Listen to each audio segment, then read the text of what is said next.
الجزء الخاص بالمسائل. احنا المسائل اللي هنحلها كلها على يعتبر قوانين بسيطه خالص، كلها قوانين مبنيه على الايرور، تجيب الايرور، تجيب الاكيورسي، تجيب السنسيتيفيتي، تعرف الريزوليوشن وخلاص، مفيش اي حاجه تانية غير كده. فهي كلها يعتبر قوانين بسيطه وحاجات بسيطه. خلينا كده نبدا كده ان شاء الله. اول مساله، بصوا كده، دول المفروض اول 3 مسائل، يعني ديت المفروض رقم 1 رقم 2 وهنا ديت رقم 3. ال3 مسائل دول شبه بعض جدا، كلهم زي بعض، تمام، نفس المطلوب، نفس كل حاجه. فاحنا هنحل مساله واحده والمسالتين التانيين انتوا حلوهم اصلا ما فيهمش اي حاجه. هو الفكره في المسائل ديت ان هو عايز السنسيتيفيتي وخلاص، مجرد السنسيتيفيتي. فهو بيقول لك ايه؟ بيقول لك مثلا زي المثال اللي هو فوق ده، عنده بوردن تيوب بريشر جيج، والبوردن تيوب دوت بيريكواير 25 بار عشان ينتج عنه 5 فيرناير ديفيجن تشينج، اللي هو الديسبيسمنت اللي بيقيسها عن طريق حاجه اسمها فيرناير ديفيجن. فايا كانت اليونت اللي بيقيس بيها انا ما تفرقش معايا، انا فهمت خلاص ان الديسبيسمنت بتاعي اللي هو يعتبر الاوتبوت بتاعي هو متمثل في الجزء ده اللي تشينج، في الجزء اللي هو بتاع الديفيجن ده، والانبوت بتاعي هو متمثل في الايه، في الجزء بتاع اللي هو البارز ده. فهو كده. طيب افترضنا دلوقتي ان السنسور ده انت ما تعرفش عنه اي حاجه، قال لك مثلا سنسور من الفضاء وانت ما تعرفش السنسور ده عباره عن ايه. حاول تجمع الكلام. هو قال لك ايه؟ قال لك ريكوايرز 25 بار. فريكوايرز ده يعني هو ايه؟ هو اصلا بيتطلب 25 بار عشان ابدا ان انا اعمل ايه بعد كده؟ يبدا ان هو يعمل بروديوس ل5 فيرناير ديفيجن. يعني ال 25 بار دول هينتج عنهم 5 ديفيجن. فانت كده فهمت ايه؟ فهمت ان الانبوت بتاعك هو ال 25 بار عشان هينتج عنه بعد كده اوتبوت معين قيمته 5 ديفيجن. فايا كان اسم السنسور اللي هيجيبه لك، انت كده فهمت الايه؟ الانبوت ازاي والاوتبوت ازاي. نفس الفكره بقى في الثلاث امثله التانيين، في المثالين التانيين جايب لك ويت ستون بريدج وفولتج ايه؟ ريكوايرز برضه، ونفس الاسلوب بتاع اللي هو الكلام. طيب فانت كل المساله هي يعتبر خطوه واحده، ومهم جدا في المسائل اللي هي خطوه او خطوتين توضح الخطوه والخطوتين دول. محدش يجي يقول لي السنسيتيفيتي هتبقى عباره عن 5 على 25 يبقى هي خلاص بالنسبه لي كده 2 من 10. ده كده بالنسبه لك انت هتاخد نص الدرجه. انا بقول لك اهو من اولها هتاخد نص الدرجه. الصح بتاعك ايه؟ اكتب القانون. القانون هي المساله اصلا خطوه، فانت اكتب القانون عشان تاخد درجه على الجزء ده. طيب القانون بتاعك هتقول له بس الدلتا اوتبوت لو انت عايز تكتبها بسرعه، او تكتب بالعربي كده تشينج ان اوتبوت على الدلتا بتاعه الانبوت. انت بالنسبه لك الاوتبوت هو ايه؟ هو بالنسبه لك الخمسه، والانبوت هو بالنسبه لك ال25. هيطلع بالنسبه لك معاك ايه؟ 2 من 10. محدش برضو يجي على ال2 من 10 دي ويقوم كاتبها من غير يونت. المسائل اللي هي خطوه صغيره دي ركز في كل تفصيله فيها. اكتب اليونت بتاعتك. انت اليونت بتاعتك هي ايه؟ هي دي، هي الفيرنير ديفيجن ده. فانت هتكتب فيرنير ديفيجن. فده كده بالنسبه لك الجزء بتاع الخمسه مقسوم على ايه؟ مقسوم على البار. فده معناه ايه؟ معناه ان السنسيتيفيتي بتاعتي هي 2 من 10 ديفيجن لكل بار. يعني كل بار بيعمل لي بروديوس ل 2 من 10. ده كده معنى السنسيتيفيتي بتاعتي، كل بار بيعمل بروديوس ل 2 من 10 من الفيرناير ديفيجن ده. يبقى احنا كده عرفنا المساله هنكتبها ازاي ونحلها ازاي. في حد عنده مشكله؟ نفس الفكره في رقم 2 ورقم 3. طيب رقم 4 هو مديك ايه؟ مديك سنسيتيفيتي بتاعت ديفرنت كومبوننت. والكومبوننت اللي مديها لك دي المفروض ان انا عندي سيستم كامل، والسيستم دوت بيعمل ايه؟ بيعمل تمبريتشر ميجرنج سيستم. يعني انا عندي مثلا مثلا تمبريتشر سنسور معين، والتمبريتشر سنسور دوت عباره عن سيستم بشكل ما. ففي ترانسديوسر، وفي ويت ستون بريدج، وفي امبليفاير، وفي ريكوردر. طيب الريكوردر دوت يعتبر هو الديسبلاي، والامبليفاير هو يعتبر جزء من السيجنال كونديشننج، والويت ستون بريدج يعتبر جزء من حاجه اسمها الانترفيسنج. والانترفيسنج هي اصلا جزء خاص بالايه؟ بالسيجنال كونديشننج برضه. فيعتبر الويت ستون بريدج والامبليفاير يعتبر هما الاثنين يندرجوا تحت السيجنال كونديشننج والانترفيسنج. انا عندي دلوقتي الجزء بتاع اللي هو الترانسديوسر مديهولي بايه؟ بنص اوم لكل سيليزيوس. دي كده السنسيتيفيتي بتاعت كل واحد فيهم. فانت في السنسيتيفيتي هتقول له مثلا عندي اس 1، ممكن ترقمها، تمام، بس تعرفه ان 1 ده هو الترانسديوسر. وممكن تقول له انا عندي مثلا اس ترانسديوسر، تكتب الاختصار بتاع الترانسديوسر عباره عن نص اوم لكل سليزيوس. وبعد كده السنسور بقى اللي هو الثاني اللي هو بالنسبه لنا السنسور بتاعي اللي هو الويت ستون بريدج. وبعد كده السنسور اللي هو بعد كده اللي هو بتاع الامبليفاير. واخر سنسور عندي اللي هو السنسور اللي سنسيتيفيتي اسف بتاعت الايه؟ الريكوردر. يبقى انا كده عندي سنسيتيفيتي بتاعت الويت ستون بريدج والامبليفاير والريكوردر. هتكتب كل واحد فيهم زي ما كتبناهم كده هنا. طب بعد كده هو عايز ايه؟ هو عايز يعتبر اول مطلوب عندي هو عايز الاوفرول سنسيتيفيتي. الاوفرول سنسيتيفيتي الموضوع بسيط خالص، ان انت بتيجي على سنسيتيفيتيات مثلا هتسميها مثلا اس، هي عباره عن الاس بتاعت الترانسديوسر مضروبه في الاس بتاعت الويتستون مضروبه في الاس بتاعت الامبليفاير مضروبه في الاس بتاعت الريكوردر. فانت الاوفرول سنسيتيفيتي هي بالنسبه لك يعتبر بقى البرودكت بتاع كل السنسيتيفيتي اللي موجوده عندك. طيب في الاوفرول ايرور اللي احنا اتكلمنا عليه في الاول هو عباره عن السمشن او الجمع بتاع كل الايرورز، عشان بس الناس ما تلخبطش بين دوت وده. انا عندي هنا ايه؟ انا ضربت كل السنسيتيفيتي دي في بعضها، فلما تيجي تضربها كده انت عندك ديت اوم لكل سيليزيوس، عندك ده فولت لكل اوم، وعندك دوت فولت بير فولت، ودوت بالنسبه لك ملي فولت بير فولت. طيب لما تيجي تختصر دوت كده بالنسبه لك كأن انت مش شايفه، وعندك هنا الفولت دوت هيروح مع الفولت ده، والاوم ده هيروح مع الاوم ده، فهيتبقى عندك ايه؟ هيتبقى عندك ملي متر لكل ايه؟ لكل سيليزيوس. فانت لما تيجي تحسب في الاخر السنسيتيفيتي هتطلعها برقم وتقول له في الاخر ان ده بالنسبه لي ملي متر لكل سيليزيوس، من غير بقى من قبل ما تشوف. منطقي جدا لما تجيب الاوفرول سنسيتيفيتي تجيب لاول انبوت واخر اوتبوت. طيب انا بالنسبه لي المفروض ملي متر دوت بيمثل اخر اوتبوت عندي. طب هو فعلا اخر اوتبوت عندي هو بيمثل الريكوردر اللي هو بالنسبه لنا 1.5 ملي متر، واول انبوت بالنسبه لي اللي هو بيمثل السيليزيوس. هتيجي كده على اول حاجه خالص اللي هو الانبوت الاولاني، هتلاقي ان هو ايه؟ نص اوم لكل سيليزيوس، فده فعلا بالنسبه لي بيمثل اول ايه؟ اول انبوت. يبقى ده كده بالنسبه لي هو كانه اول انبوت، وده كده بالنسبه لي هو يعتبر اللاست اوت. احنا كده خلاص حسبنا الاوفرول سنسيتيفيتي وجبناها بالرقم اللي هو عايزه. المطلوب الثاني بقى هو طالب منك ايه؟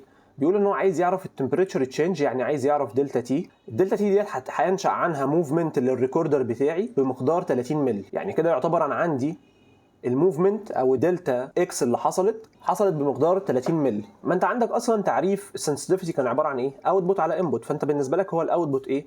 الاوتبوت بالنسبه لي في الحاله دي هو بالنسبه لنا الدلتا اكس، والانبوت هو بالنسبه لي الدلتا تي. طب السنسيتيفيتي في الحاله دي هي بالنسبه لي مين؟ هي الاوفرول. يبقى انا كده بالنسبه لنا الاوفرول سنسيتيفيتي هي عباره عن الدلتا اكس على الدلتا تي. فلما يجي يطلب منك التمبريتشر ديفرنس اللي هو الدلتا تي هتبقى بالنسبه لنا عباره عن ايه؟ الدلتا اكس على الاوفرول سنسيتيفيتي اللي هو بالنسبه لي 30 مللي على الرقم اللي انت طلعته، وتقوم مطلعها بعد كده في صوره ايه؟ سيليزيوس. بس كده هو ده كده المفروض المساله رقم 4. رقم 5 هو بيقول ان احنا عندنا دلوقتي ثيرموميتر هعمل له عمليه كالبريشن، والثيرموميتر دوت المفروض ان هو بيقرا في رينج من 250 ل 350، فهو كده مديك الرينج بتاعه. انت لما تيجي تحب ان انت تحسب السبان بتاعي هيبقى عباره عن ايه؟ 350 ماينس ال 250 ده هتديك في الاخر كام؟ 100 سليزي. طيب هو عايز ايه؟ هو مديك الاكيورسي بتاعتك، الاكيورسي بتاعتنا بلس اور ماينس 0.2%، تمام؟ وعايز يجيب بالنسبه لنا الماكسيمم ستاتيك ايرور. طيب هو اقصى ستاتيك ايرور اقدر ان انا اجيبه هيتجاب على ايه؟ مش هيتجاب على الرينج، هو هيتجاب بالنسبه لي على الجزء بتاع السبان.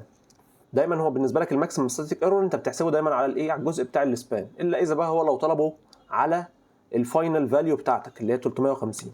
انت بالنسبه لك الايرور عشان تبدا ان انت تجيبه هيبقى عباره عن الاكيورسي اللي هي موجوده اصلا كبرسنتج مضروبه في السبان، بس هي المساله يعتبر في خطوه واحده. فانت كده بالنسبه لك كأن انت بالظبط خدت اللي هو بوزيتيف اور ماينس 0.2 على 100 عشان هي برسنتج مضروبه في كام؟ في السبان اللي هو اصلا ب 100، فهيطلع معاك الايرور بتاعك ب 0.2، بس المره دي بقى بايه؟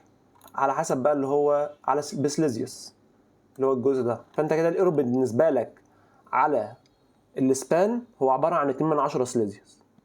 دي كده بالنسبه لنا مساله رقم 5. طيب رقم 7 يا شباب هي تطبيق مباشر على اللي احنا كنا اتكلمنا عليه، ان هو عايز يجيب الماكسيمم بوسيبل ايرور ومديك مجموعه من الايرورز، فانت هتعمل ايه؟ هتجمع الايرورز دول كلهم مع بعض، تمام؟ المطلوب الثاني ان هو طالب منك الروت مين سكوير ايرور، فانت هتقوم قايل له ان هو عباره عن الجذر التربيعي ل 4 من 100 تربيع زائد 5 من 100 تربيع زائد 8 من 100 تربيع، وتجيب الجذر التربيعي بتاعهم وتقوم ايه؟ جايبه، تمام؟ فانا ممكن اكتب لكم بس القانون بتاعها كده على طول. ده كده بالنسبه لرقم 7. خلينا بقى نشوف رقم 6 ورقم 8، ناخد كده 3 مسائل كده كلهم مع بعض على طول. رقم 6 هو بيقول لك ان هو عنده بريشر جيج من 0 لحد 25، فكده السبان بتاعي هو بكام؟ هو ب 25 على طول لو انا عايز اجيبه، والرينج بتاعي من 0 ل 25 اللي هو مدون. طيب بيديني بقى ايه؟ بيقول لي ان انا عندي ايرور، والايرور دوت قيمته ب 15 من 100 بار لما عملت له كاليبريشن عن طريق المانيفاكتشر بتاعه، وعايز يجيب البرسنتج ايرور بالنسبه للجيج. البرسنتج ايرور ديت بتمثل ايه؟ كانها بالظبط بتمثل الاكيورسي اللي انت جيت حسبتها في مساله رقم 5 من شويه. لما جه قال لك في مساله رقم 5 انا عندي اكيورسي بكذا، الاكيورسي اللي هو موجوده هنا دي كانها بالظبط هي يعتبر البرسنتج ايرور اللي موجود عندي، فهي نفس الفكره. فانت دلوقتي هو دلوقتي طالب منك برسنتج ايرور، فالبرسنتج ايرور اللي انت هتجيبه ده هيبقى عباره عن قيمه الايرور نفسها او الابسوليوت ايرور لو انت عايز تكتبها بالظبط يعني، مقسومه على السبان اللي انت هتحسبه. تمام؟ وكل ده بالنسبه لك هتضربه في 100 عشان انت عايز تجيبها بايه؟ في صوره برسنتج. فهتبقى بالنسبه لنا بلس اور ماينس 0.15، وهنا هتبقى بالنسبه لي 25. هتقوم قاسم الاثنين دول على بعض وتضربهم بعد كده في 100، المفروض هتطلع معاك زائد او ناقص كام؟ 6/10%. يبقى ده كده بالنسبه لك هو البرسنتج ايرور، دي رقم 6. المطلوب اللي بعد كده بيقول لي ايه؟ بيقول لي انا عايز البوسيبل ايرور، يعني عايز الايرور اللي انا بتوقعه في صوره برسنتج برضو لو انا كان عندي البريشر فاليو بتاعتي كانت 2 بار. يعني انا عملت تيست للايه؟ للبريشر جيج ده، ولما جيت عملت تيست للبريشر جيج دوت لقيت ان في التيست دوت ان الفاليو بتاعت البريشر هي كانت عباره عن 2 بار. فهو عايز يعرف الايرور كبرسنتج اللي بيمثل ال 2 بار. هو دلوقتي الايرور بتاعي او الابسوليوت ايرور بتاعي بصوره عامه لما جه عمل كاليبريشن للجهاز كله على بعضه كان 15% ايه؟ بار. فانا كده عندي الابسوليوت ايرور زي ما هو، بس اللي اختلف عندي ايه؟ ان انا دلوقتي بدل ما كنت هجيب الايرور بتاعي في صوره برسنتج للجيج كله اللي هو للجهاز كله، للجهاز ككل، بدل ما هجيبه بس للجهاز ككل ان انا هجيبه للسبان، لا انا هجيبه عند قيمه معينه او عند سبيسيفيك فاليو. السبيسيفيك فاليو دوت هو مداري بكام؟ ب 2 بار.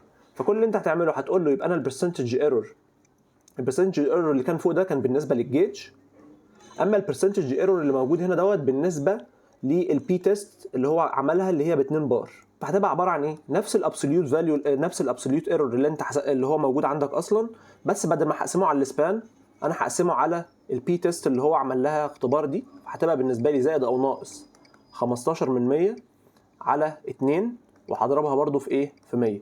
فهتلاقي ان الايرور بتاعي عند القيمه دي بس لوحدها تقريبا ب 7.5%. فخلي بالك انت كده عندك الايرور عند القيمه دي لوحدها ب 7.5%، بس القيمه الايرور بتاع الجيج عموما بكام؟ ب 6/10% لما جيت عملت له كاليبريشن. حتى هو كان بيقول لك كاليبريتد باي ذا مانيفاكتشر. ده كده بالنسبه لنا الفرق بين الايرور ده والايرور ده. بس هي ديت بس التركه اللي في المساله. خلينا كده نكتب بس القوانين بتاعه مساله رقم 7.